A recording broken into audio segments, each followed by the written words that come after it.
গোলাপ ফুল হয়েছে, কত সুন্দর দেখতে, কতটা মিষ্টি লাগছে দেখতে। একটা গাছে একটা ডালে জোড়া স্থলপদ্ম হয়েছে, সচরাচর দেখা যায় না, কিন্তু দেখলাম আমাদের গাছটাতে জোড়া স্থলপদ্ম হয়েছে।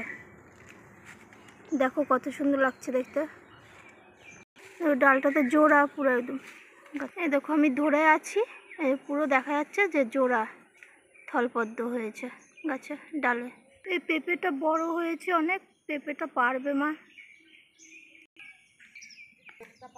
গাছে লঙ্কা আবার পেকেছে, গাছে ছোট ছোট করলা হয়েছে,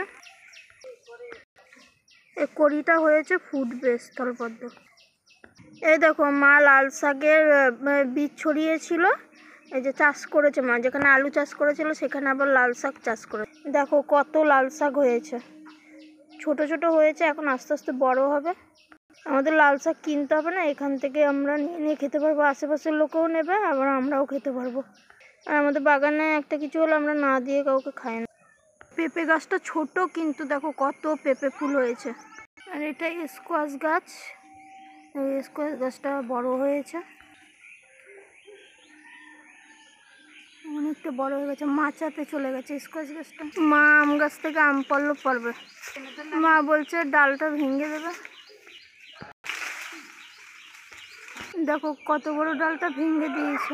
আম গাছটা দেখো অনেক বড় হয়েছে।